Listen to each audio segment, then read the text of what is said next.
Bonjour à tous, bienvenue au Centre Il est écrit aujourd'hui pour notre service.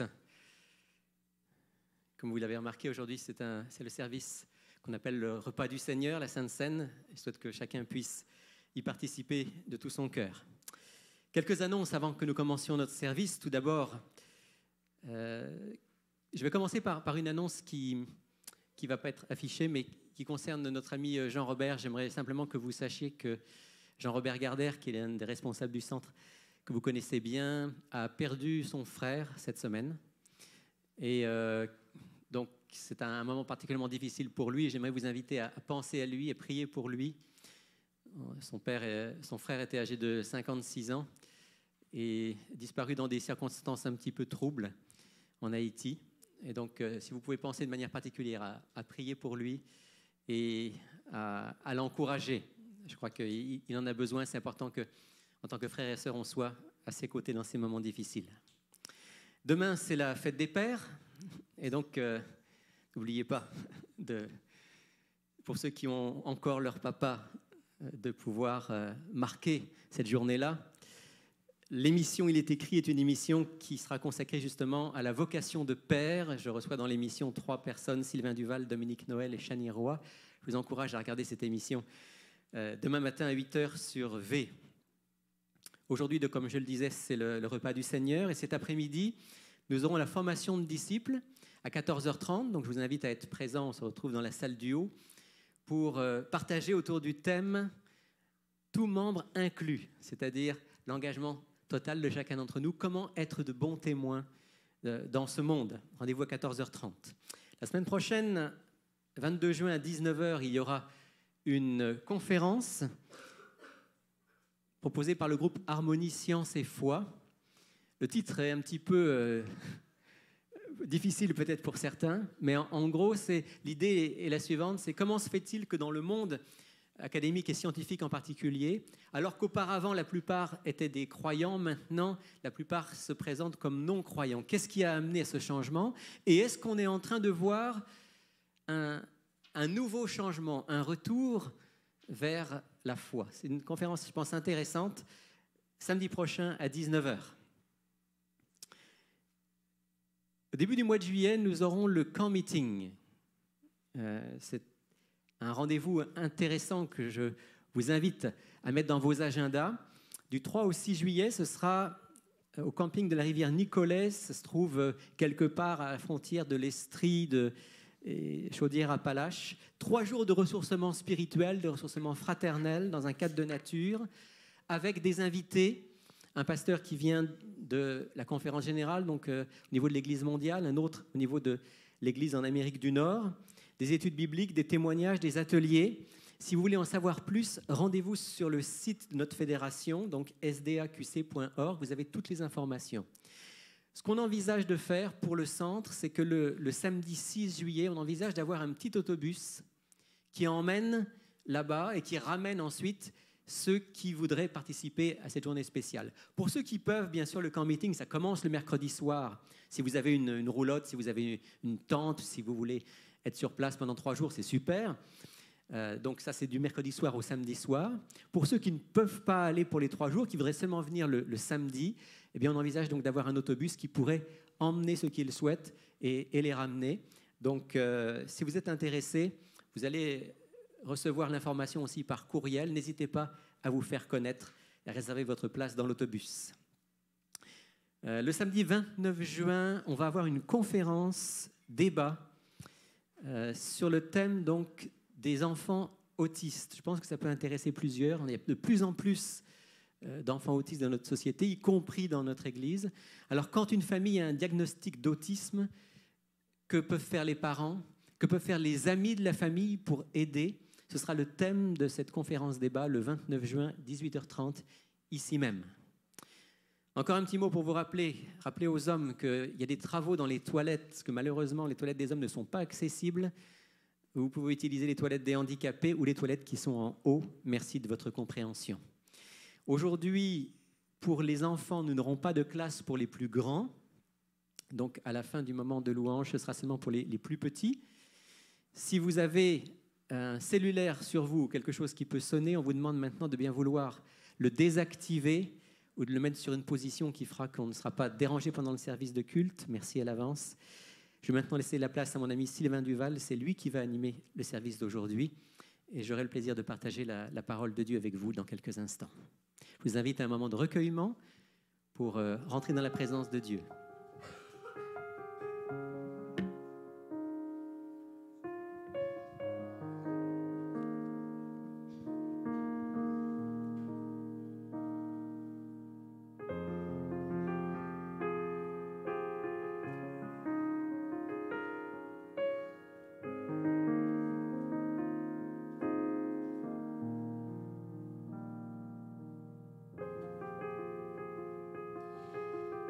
Bon Papa du ciel, on veut te dire merci ce matin pour la vie. Merci Seigneur de nous permettre d'être tous réunis ici. Alors que le corps du Christ est réuni, c'est toi la tête, Jésus. Nous sommes devant toi ce matin. Que ton Saint-Esprit, que le Consolateur, l'Esprit de vérité, puisse nous habiter ce matin. Transforme nos cœurs. Convainc-nous, Seigneur, du péché. Convainc-nous de justice. Et convainc-nous de jugement, comme tu l'as mentionné dans Jean 16, verset 8. Merci, Seigneur, de ton sacrifice pour chacun de nous. Et c'est au nom de Jésus que j'ai prié. Amen. Amen. J'aimerais vous inviter à vous mettre debout. Et comme vous savez, aujourd'hui, nous avons un service particulier avec le service de la Sainte Seine. Donc, je vous invite à prendre le temps de vous recueillir durant ce service, durant la parole de Dieu, durant les chants, méditer les mots, et que le Seigneur puisse vous bénir grandement aujourd'hui.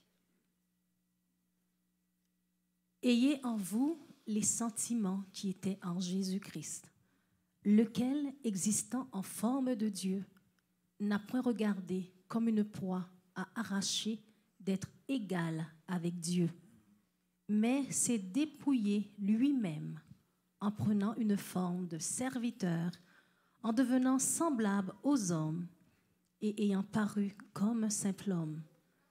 Il s'est humilié lui-même, se rendant obéissant jusqu'à la mort, même jusqu'à la mort de la croix. C'est pourquoi aussi Dieu l'a souverainement élevé et lui a donné le nom qui est au-dessus de tout nom, afin qu'au nom de Jésus, tout genou fléchisse dans les cieux, sur la terre et sous la terre, et que toute langue confesse que Jésus-Christ est Seigneur à la gloire de Dieu le Père. Tu es merveilleux, tu es merveilleux, mon âme s'exclame, tu es Dieu.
Car je reconnais mes transgressions et mon péché est constamment devant moi.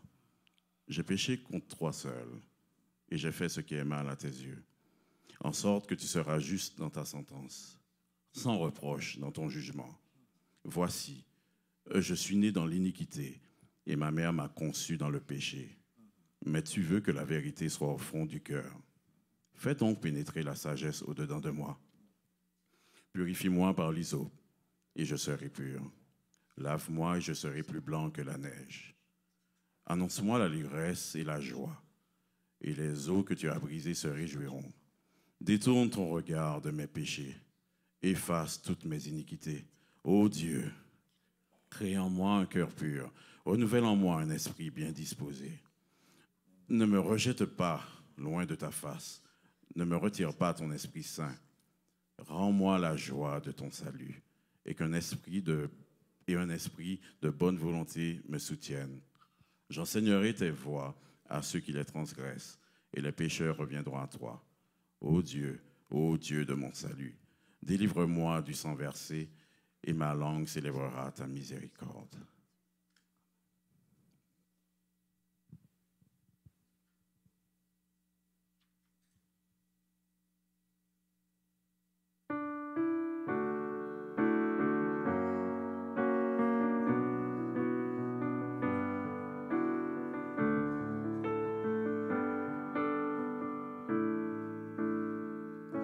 Si mon peuple, sur qui est invoqué mon nom, s'humilie, prie et me cherche. Si mon peuple, sur qui est invoqué mon nom, se détourne de ses mauvaises voies, je l'exaucerai des cieux, j'effacerai son péché, et son pays je guérirai. Si mon peuple, sur qui est invoqué mon nom, s'humilie, prie et me cherche. Si mon peuple, sur qui est invoqué mon nom, se détourne de ses mauvaises voies, je l'exaucerai des cieux, j'effacerai son péché, et son pays je guérirai.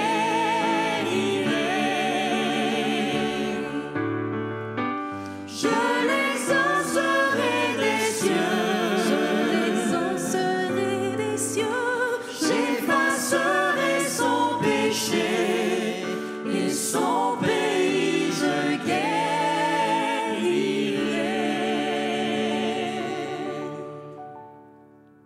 Vous pouvez vous asseoir. Et en ce moment, j'aimerais vous inviter à une prière personnelle, à une prière de repentance. Comme vous savez, souvent on annonce le programme de la Sainte Seine une semaine d'avance pour pouvoir appeler nos frères et sœurs pour régler nos problèmes. Parce que le venin du ressentiment n'est pas ce qui est mieux pour nous les humains. Mais aussi, ce matin, on a l'opportunité peut-être de se recueillir individuellement. Et je vous invite à une prière de repentance ce matin individuelle. Et je vais terminer cette section avec une prière audible de repentance. Que le Seigneur puisse vous soulager, vous faire du bien pendant cette prière. On va prendre un temps pour nous recueillir.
Bon, Papa du ciel, on est devant toi ce matin et nous voulons te demander pardon, Seigneur, pour nos offenses, pour notre arrogance. Aide-nous, Seigneur, alors que des fois, ou plus souvent, nous t'oublions. Nous faisons plein de choses dans la journée, mais nous avons très peu de temps à passer avec toi. Pardonne-nous lorsque nous négligeons notre relation avec toi, Seigneur. Permets qu'on puisse remettre en perspective la gestion de notre temps, afin qu'on puisse se tourner vers toi, Seigneur, à chaque jour. Pas seulement, Seigneur, avec des prières rapides, des lectures rapides, mais avec un temps de rafraîchissement. Parce qu'on sait, Seigneur, que finalement, sans toi, on ne peut rien faire. C'est pour ça que ce matin, Seigneur, on se tourne vers toi. On vient à ta table, on vient plaider avec toi, Seigneur. Et même avant de passer à la table, Seigneur, on veut se préparer à nous laver les pieds avec cette action d'humilité et de reconnaître aussi que envers nos frères, nos sœurs, nous sommes aussi, Seigneur, des fois remplis d'orgueil, d'égoïsme, de prétention. Et on vient vers toi, Seigneur, pour te demander pardon. Parce que tu nous as dit, vous êtes le corps du Christ et je suis la tête de l'Église. Et dans ta prière sacerdotale, dans Jean 17, te prier, Seigneur, pour notre unité. Ne permets pas, Seigneur, que nos différences culturelles nous séparent. Mais qu'on puisse, Seigneur, être unis tous ensemble. Et c'est au nom de Jésus que j'ai prié. Amen.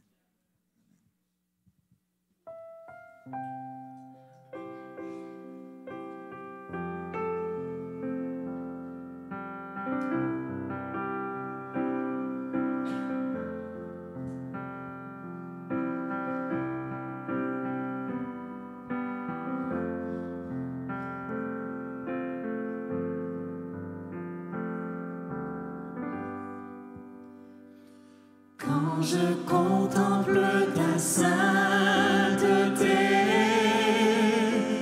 et quand je contemple ta beauté et quand toutes les choses pâlissent à ta lumière,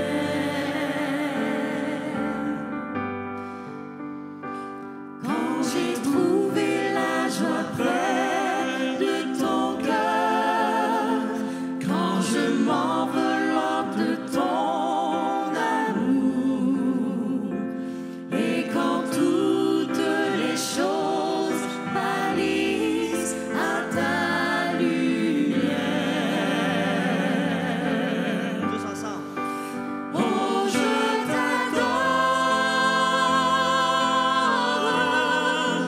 oui, je t'adore.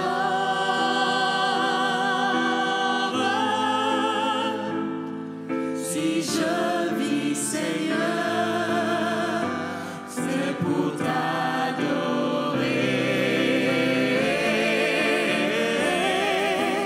Oh, je t'adore, oui, je t'adore.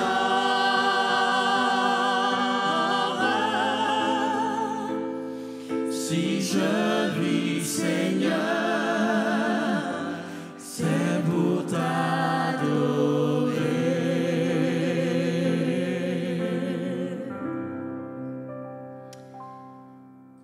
Maintenant, j'aimerais inviter Pasteur Rémi Ballet à partager avec nous le message de ce matin.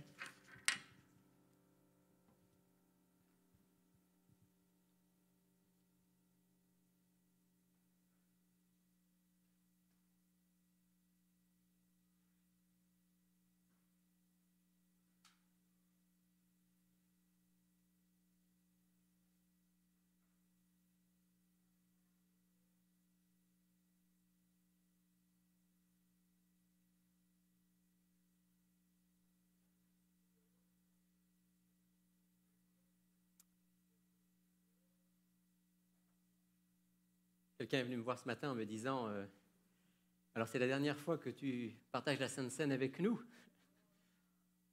Et non, pas tout à fait. Dieu voulant, j'aurai l'occasion de venir partager la Sainte Seine avec vous de temps en temps, plus comme pasteur du centre, mais comme votre frère dans la foi. Ça me donne l'occasion de rappeler pour ceux qui ne le savaient pas que donc à partir du 1er septembre, il y aura un nouveau pasteur au centre Il est écrit qui sera donc le pasteur Claude Trépanier. Mais c'est vrai que pour moi, c'est un moment important, toujours que le repas du Seigneur. Et aujourd'hui, j'ai eu à cœur de partager avec vous une courte méditation qui n'est pas sans lien avec le message de la semaine dernière. Pour ceux qui étaient présents samedi dernier, vous vous souvenez, c'est Jean-Jacques Hermans qui a prêché. C'est un très très bon message. Personnellement, ça m'a fait beaucoup de bien. J'espère que vous avez été aussi encouragés, édifiés, bénis par ce message. Si vous ne l'avez pas entendu, je vous invite à aller sur Internet, le site du centre ciemontréal.org et à écouter ce message. C'est vraiment un excellent message centré sur notre relation avec Christ. C'est un message qui, vous allez me rappeler, qui partait de quel épisode de l'Évangile? La multiplication des pains, telle qu'elle est rapportée dans l'Évangile selon Jean. Jean-Jacques nous avait rappelé que la multiplication des pains est le seul miracle dont on parle dans les 4 évangiles. Le seul miracle de Jésus. Il y a plusieurs autres épisodes dont on parle dans les 4 évangiles, mais c'est le seul miracle qu'on trouve raconté dans les 4 évangiles. Et alors que je méditais justement sur ce miracle et sur le message de la semaine dernière, ça m'a amené à relire le même miracle, mais dans d'autres évangiles.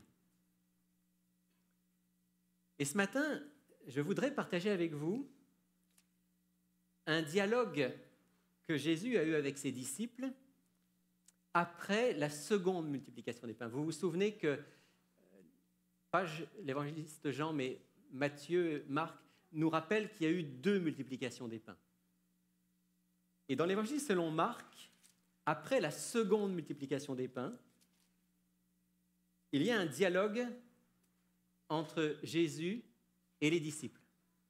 Et ce matin, en introduction au partage du pain et du vin et le lavement des pieds, je veux réfléchir avec vous sur ce dialogue qu'on trouve dans l'évangile selon Marc au chapitre 8. Alors si vous ouvrez votre Bible, si vous regardez dans Marc 8, vous allez avoir tout d'abord le récit de la seconde multiplication des pains au début du chapitre. Et puis ce dialogue qui commence au verset 14 et que je lis avec vous. Donc Marc chapitre 8, à partir du verset 14 et je vais aller jusqu'au verset 21. Les disciples avaient oublié de prendre des pains. Ils n'en avaient qu'un seul avec eux dans la barque. Jésus leur fit cette recommandation: gardez-vous attentivement du levain des pharisiens et du levain d'Hérode. Les disciples raisonnaient entre eux parce qu'ils n'avaient pas de pain. Jésus s'en rendit compte et il leur dit: pourquoi raisonnez-vous parce que vous n'avez pas de pain? Vous ne saisissez pas, vous ne comprenez pas encore? Avez-vous encore le cœur endurci? Vous avez des yeux et vous ne voyez pas.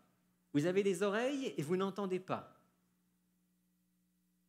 Ne vous rappelez-vous pas, lorsque j'ai rompu les 5 pains pour les 5000 personnes, combien de paniers pleins de morceaux vous avez emportés? 12, lui répondirent-ils. Et quand j'ai rompu les 7 pains pour les 4000 personnes, combien de corbeilles pleines de morceaux avez-vous emportés? 7, dirent-ils. Et il leur dit: ne comprenez-vous pas encore?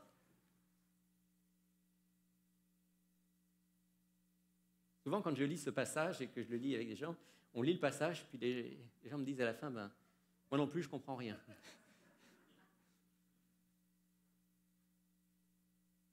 Je ne comprends pas ce que Jésus a voulu dire. Je comprends que les disciples n'aient pas compris.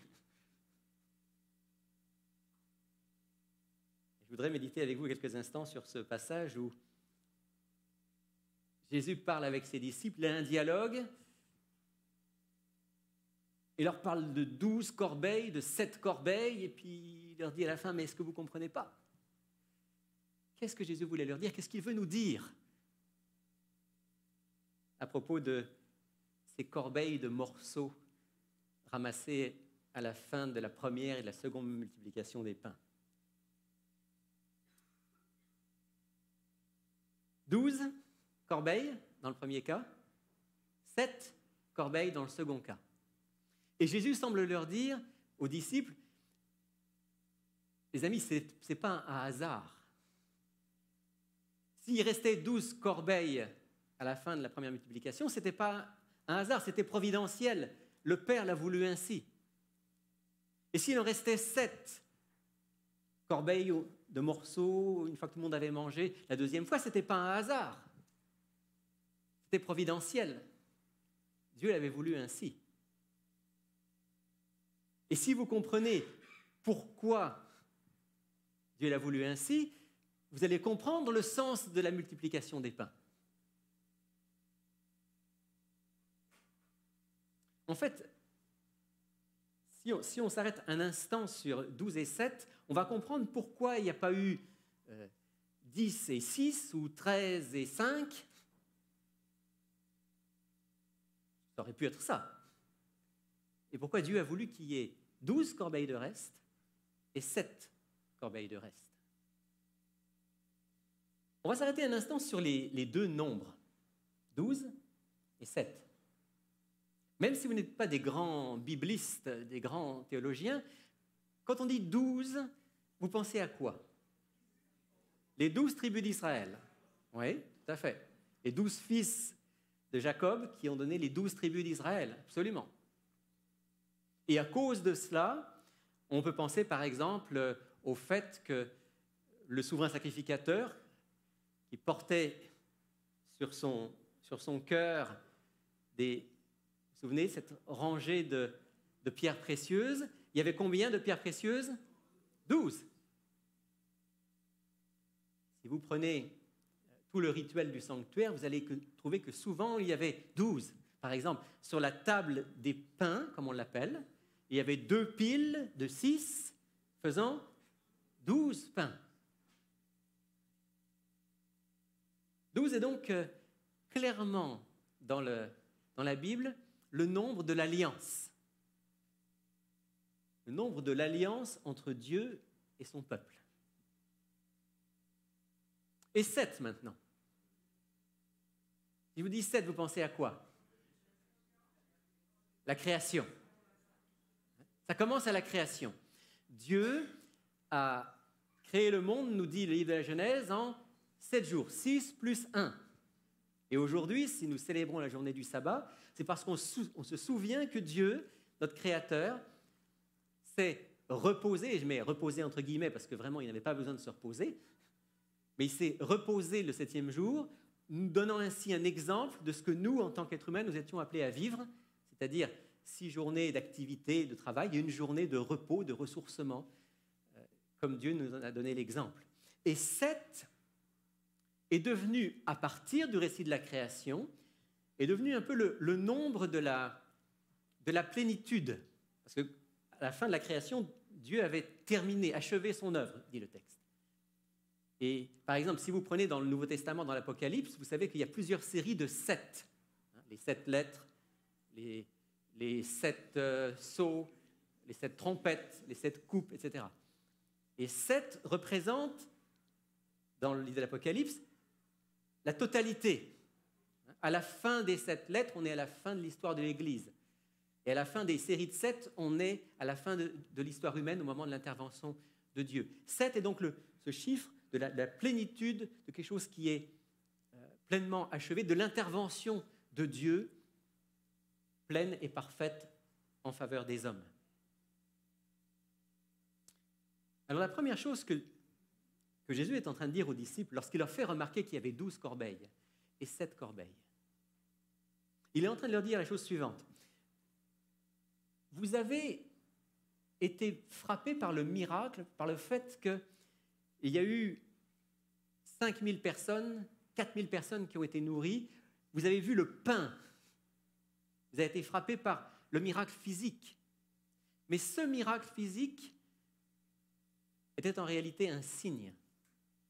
C'était en réalité un message. Bien sûr, j'ai voulu que soient nourries ces foules parce qu'elles avaient faim. Mais au-delà de la faim physique, je voulais leur parler d'autre chose. Je voulais leur parler de quoi? De leurs besoins de nourriture spirituelle. Tous les miracles de Jésus sont des signes. C'est comme ça que Jean, vous savez, l'apôtre Jean appelle les miracles. Il les appelle des signes. Autrement dit, aucun des miracles de Jésus ne résout le problème des hommes sur cette terre de manière définitive. Aucun. Même Lazare, qui est ressuscité après 4 jours, comme j'ai dit parfois, il est remort. Donc ça n'a pas réglé son problème définitivement. Mais qu'est-ce que veut dire le miracle de Lazare, de la résurrection de Lazare? Ce miracle veut dire Jésus a la puissance de la vie et de la vie éternelle. Quand bien même vous devriez mourir, et je pense aujourd'hui à mon ami Jean-Robert qui est dans le deuil pour son frère, Jésus lui dit « Je suis la résurrection et la vie. Celui qui croit en moi vivra quand bien même il devrait mourir. » Voilà ce que dit le miracle de la résurrection de Lazare. Eh bien, le miracle de la multiplication des pains, dit Jésus. Ne vous y trompez pas.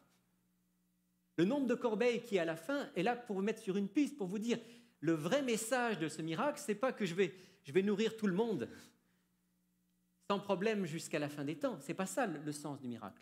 Le sens du miracle, c'est de dire je suis venu vous apporter une nourriture spirituelle qui va faire de vous mon peuple, le peuple de l'Alliance, des hommes et des femmes qui vont être en communion avec moi. Parce que 12, c'est le nombre de l'Alliance, parce que 7, c'est le nombre de l'intervention de Dieu en faveur des humains. Jésus est en train de dire en quelque sorte aux disciples, est-ce que vous ne comprenez pas? Vous êtes dans la barque, là, vous êtes en train de parler de pain. Vous avez remarqué dans le texte? Il parle de pain. On a un seul pain. Qu'est-ce qu'on va manger? Gardez-vous du levain des pharisiens et d'Hérode. Pourquoi Jésus nous dit ça? Parce qu'on a un seul pain? Jésus leur dit, mais vous n'avez pas encore compris que ce dont je vous parle, c'est la nourriture spirituelle? Le levain dont vous devez vous garder, c'est quel levain? C'est le levain du mal, du péché. Vous savez que dans la Bible, à plusieurs reprises, le levain représente le péché parce qu'un tout petit peu de levain fait gonfler la pâte. De la même manière, si on laisse le mal pénétrer en nous, les conséquences sont grandes. Vous dites en passant, c'est la raison pour laquelle, tout à l'heure, lorsqu'on va faire ces gestes, vous allez manger du pain sans levain. Parce que quand Jésus a vécu avec ses disciples le geste de la Pâque, dans le cadre de la Pâque, c'était du pain sans levain. C'était du pain qu'on appelle le pain azim, matzot. Et le fait de prendre du pain sans levain, évidemment, n'est pas quelque chose de magique. Ça ne va pas magiquement nous transformer, mais ça représente quelque chose. Ça représente le fait que Jésus était sans levain, sans péché. Et que nous désirons qu'il vive en nous pour qu'il mette en nous sa vie sans péché. Jésus, à travers ce qu'il dit à ses disciples, lorsqu'il parle des 12 corbeilles et des 7 corbeilles, il veut leur dire la même chose que ce qu'il dit en plus clair dans l'évangile de Jean au chapitre 4. Et je lis avec vous, c'est au moment de la rencontre entre Jésus et la femme samaritaine. Et dans Jean 4, versets 31 et suivants, il y a un dialogue qui quelque part ressemble à celui qu'on a dans l'évangile de Marc et qu'on vient de voir. Jésus vient de parler avec la femme samaritaine, mais pendant ce temps, dit le texte, les disciples étaient allés donc chercher la nourriture et ils reviennent. Les disciples le priaient en disant « Rabbi, mange !» Mais il leur dit « J'ai à manger une nourriture que vous ne connaissez pas. » Les disciples se disaient donc les uns les autres « Quelqu'un lui aurait-il apporté à manger ?» Vous voyez, entre Jésus et les disciples, c'était souvent comme ça, ce genre de dialogue. Dans la barque, Jésus leur dit « Gardez-vous du levain des pharisiens ». Ils se disent « C'est parce qu'on a un seul pain ». Et là, Jésus leur dit « J'ai à manger une nourriture que vous ne connaissez pas ». Ils se disent « Mais quelqu'un lui a déjà apporté à manger ». Et Jésus leur dit la même chose que ce qu'il leur a dit d'une manière symbolique dans l'évangile de Marc. « Ma nourriture, c'est de faire la volonté de celui qui m'a envoyé et d'accomplir son œuvre. » Voilà, dit Jésus, ma nourriture. Ce qui vraiment me nourrit, ce qui me remplit, ce qui fait que je suis rassasié, c'est quand je fais la volonté de mon Père. C'est quand je comprends ce qu'il veut et que je décide d'aller dans la direction qu'il me montre. Voilà ma nourriture. Et un peu plus loin, dans le même évangile, Jésus va dire que nous aussi, notre nourriture, ça doit être cela. Je lis dans l'évangile de Jean, toujours, chapitre 6. Je lis verset 27. « Travaillez, non en vue de la nourriture qui périt, mais en vue de la nourriture qui subsiste pour la vie éternelle, celle que le Fils de l'homme vous donnera. Car c'est lui que le Père, Dieu, a marqué de son sceau. » Ils lui dirent « Que ferons-nous afin de travailler pour les œuvres de Dieu ?» Jésus leur répondit « Ce qui est l'œuvre de Dieu, c'est que vous croyez en celui qui l'a envoyé. » Ici, Jésus leur dit « Travaillez en vue de quelle nourriture ? La nourriture qui subsiste pour la vie éternelle, pas pour la nourriture qui périt. » Alors on s'entend. Jésus reconnaît nos besoins. Vous et moi, nous avons besoin de manger tous les jours. Bien qu'on puisse jeûner une fois de temps en temps, ça nous fait du bien. Mais on a besoin de manger régulièrement. Dieu le sait. Dieu y pourvoit. Il a dit « Cherchez premièrement le royaume de Dieu et tout le reste vous sera donné par-dessus. » Il nous a permis de prier « Donne-nous aujourd'hui notre pain quotidien. » Donc, sans aucun doute, Jésus ne méprise pas nos besoins matériels. On peut prier pour nos besoins matériels, on peut compter sur Jésus pour nos besoins matériels, mais, dit Jésus, travaillez non pour la nourriture qui périt, mais en vue de la nourriture qui subsiste pour la vie éternelle. En d'autres termes, que votre priorité dans la vie ne soit pas de gagner votre vie, comme on dit. Que votre priorité dans la vie ne soit pas d'être dans une maison confortable et dans une vie en général confortable. Si vous avez une vie confortable, soyez reconnaissant envers Dieu, mais surtout n'y mettez pas votre cœur. Si demain vous avez une vie moins confortable, mais que vous êtes proche du Seigneur, vous avez l'essentiel. Jésus est en train de dire ici, de nous dire à nous, et c'est tellement un message pour nous aujourd'hui, il est en train de nous dire attention à votre priorité. Attention à votre priorité. Quelle est votre priorité? Est-ce que votre priorité, c'est de connaître Dieu, c'est d'aimer Dieu, c'est de servir Dieu, c'est de le faire connaître? C'est ça votre priorité? Alors vous avez la vraie nourriture. Parce que là, vous allez me chercher dans ma parole. Vous allez être en communion avec moi. Et là, vous allez être nourri spirituellement. Quelquefois même, vous allez peut-être oublier de manger. Ça m'arrive quelquefois. Il y a quelques semaines, je me souviens, une journée, j'avais eu rencontre après rencontre, étude biblique après étude biblique. D'un seul coup, à 6 heures le soir, je me dis, tiens, je n'ai pas mangé aujourd'hui. Je ne m'en étais même pas rendu compte. J'ai pensé à cette parole de Jésus. Quand on fait la volonté de notre Dieu, quand on est dans la recherche de Jésus et de faire son œuvre, même la nourriture devient secondaire. Il faut quand même manger de temps en temps. Et même ça devient secondaire. Et c'est ça que Jésus a voulu dire à ses disciples dans la barque. Vous ne comprenez pas? Vous ne comprenez pas que le miracle que je viens de faire, où j'ai nourri la foule, ce n'était pas pour qu'ils se disent « c'est bon, on a quelqu'un maintenant qui est capable de nous nourrir ». C'est pour qu'ils comprennent que cette nourriture physique n'est qu'un symbole du fait que Dieu veut donner chaque jour la nourriture spirituelle dont nous avons besoin. En Jésus-Christ. Et c'est exactement ce que vont représenter les gestes que nous allons faire aujourd'hui. Quand nous allons prendre le pain tout à l'heure, ce pain sans levain, nous allons boire ce jus de raisin.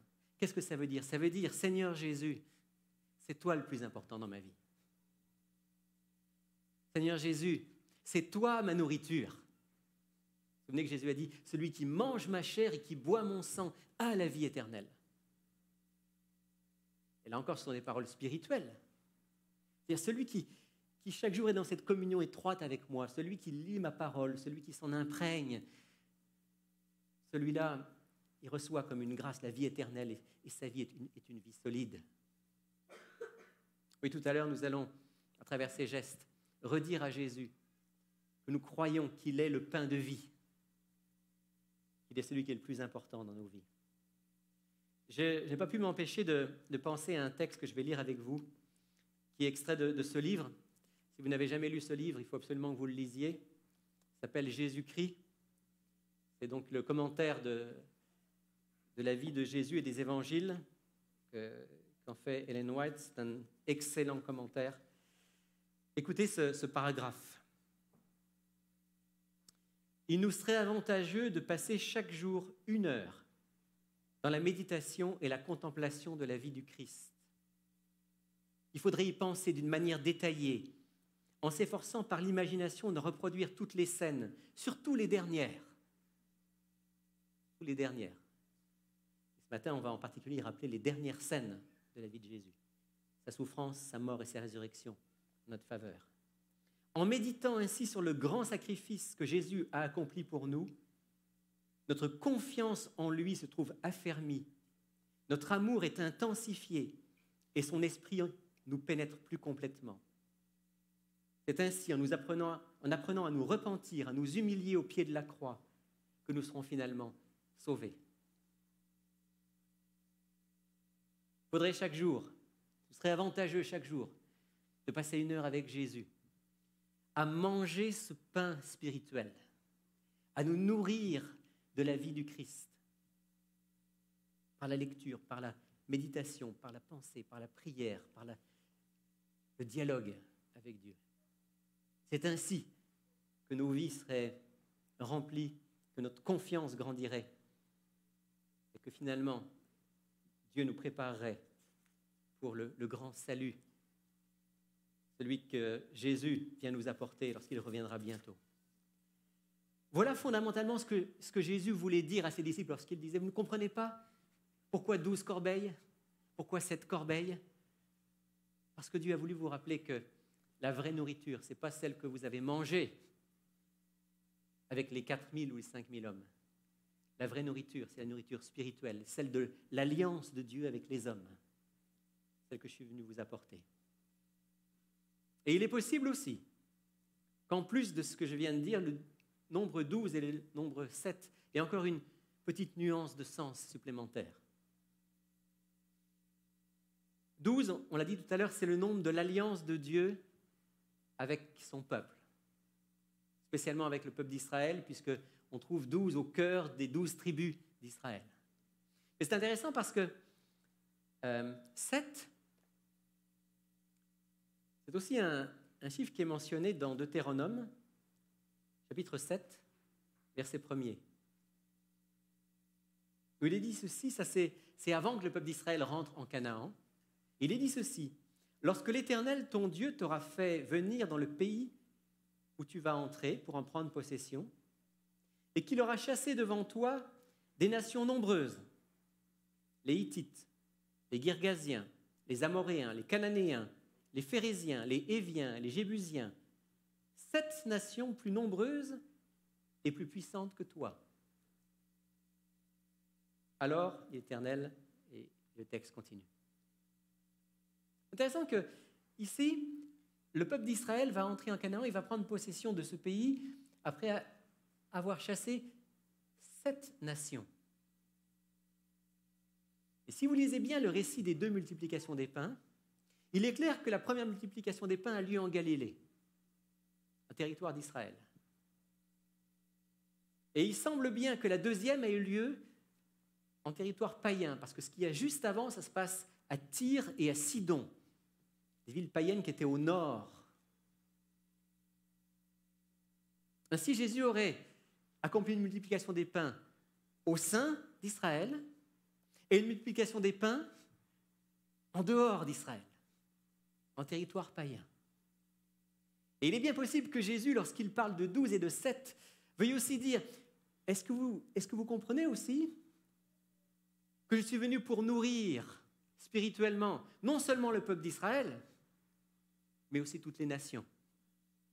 Car Jésus est venu pour les brebis perdues d'Israël, mais il est aussi venu pour toutes les nations. Il nous a dit, allez, faites de toutes les nations des disciples.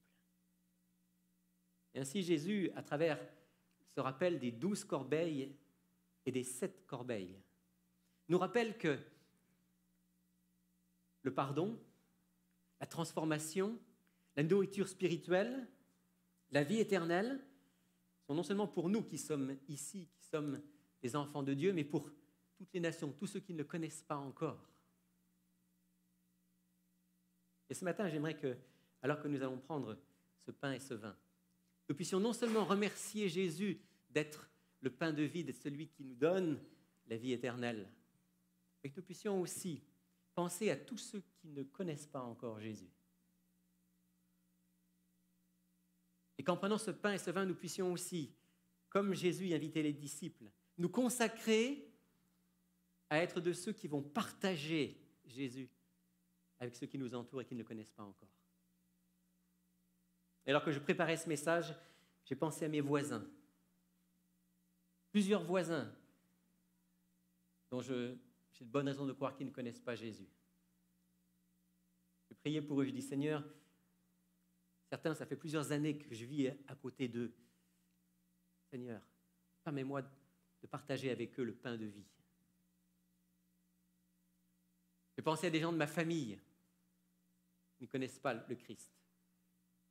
Ils ne se sont jamais approchés de Jésus pour recevoir cette nourriture spirituelle. Vous pensez peut-être à des collègues de travail, vous pensez peut-être à des gens qui sont proches de vous. À travers aussi ce dialogue avec les disciples, Jésus nous rappelle que le pain de vie n'est pas seulement pour nous qui le connaissons, mais pour tous ceux qui n'ont pas encore entendu parler de Jésus et qui ont besoin d'être nourris du pain de vie. Que le Seigneur puisse nous donner aujourd'hui, à travers ces gestes, de nous reconsacrer à lui et de vraiment décider que Jésus va être plus que jamais le centre de notre vie.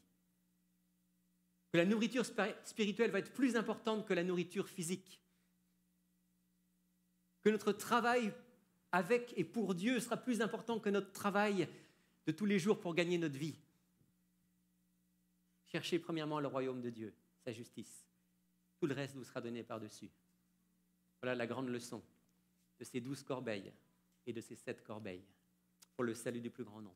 Amen.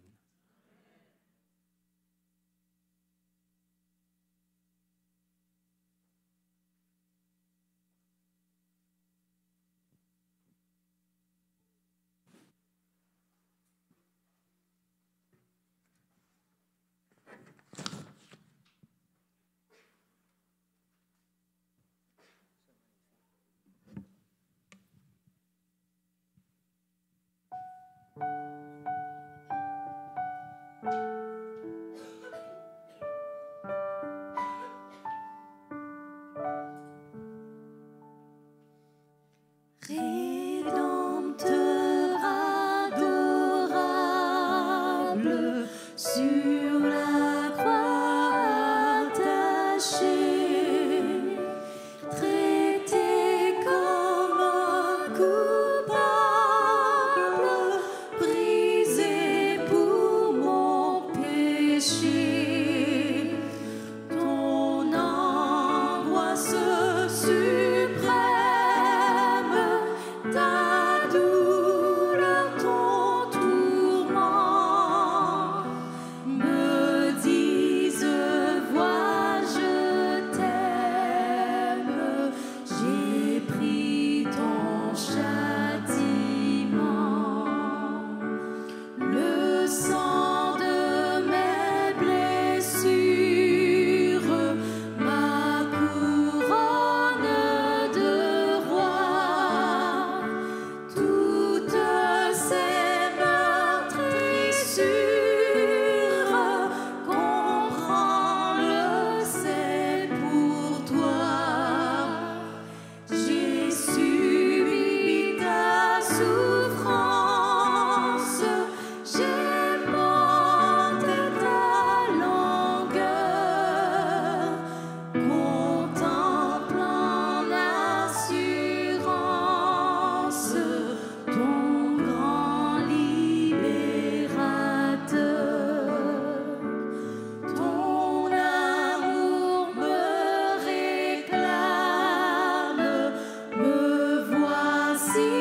moment, j'aimerais inviter ma sœur Nicole qui va nous introduire au lavement des pieds ce matin.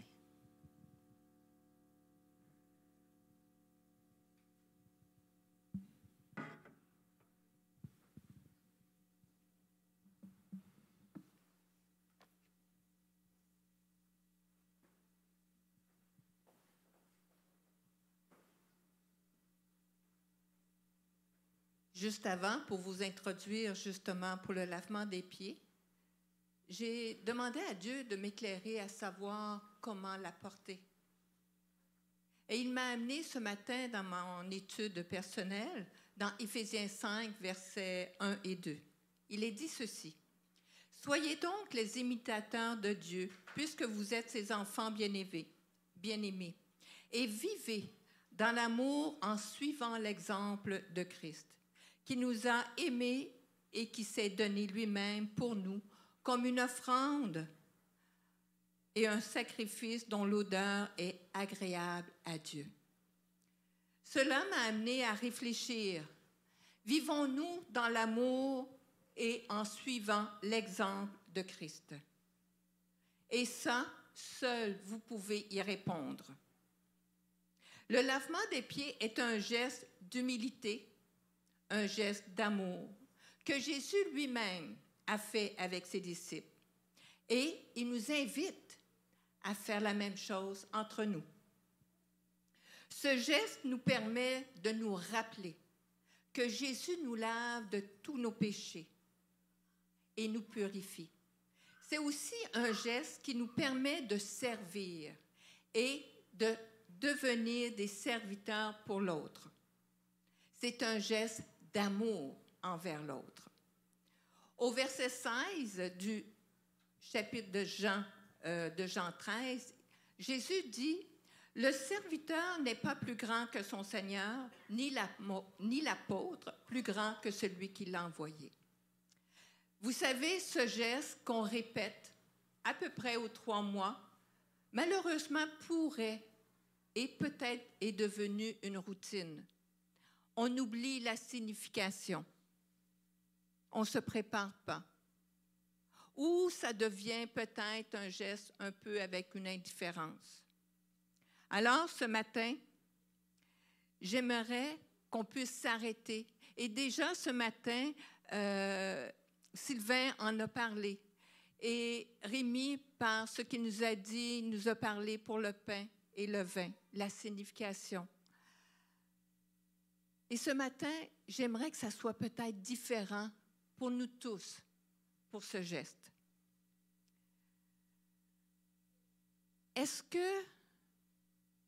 Comment est notre relation avec les uns et les autres?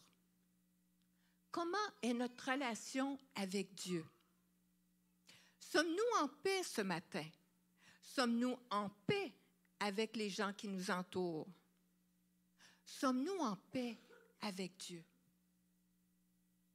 Est-ce que je démontre l'amour vrai et pur envers mon prochain? Est-ce que dans mon cœur dégage de la colère envers quelqu'un? Est-ce que mes gestes, mes paroles, mes actions ont été conformes à la volonté de Dieu? Et si Jésus était ici ce matin avec nous, est-ce qu'on accepterait qu'il lave nos pieds? Vous savez, j'aimerais vous encourager à vous dire que Jésus veut nous laver nos pieds. Il veut nous laver de nos péchés. Il veut nous purifier.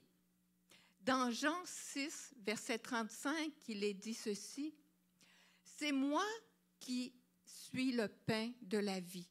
Celui qui vient à moi n'aura jamais faim, et celui qui croit en moi n'aura jamais soif. » Dans Jean 6, verset 37, « Tous ceux que le Père me donne viendront à moi, et je ne mettrai pas dehors celui qui vient à moi. »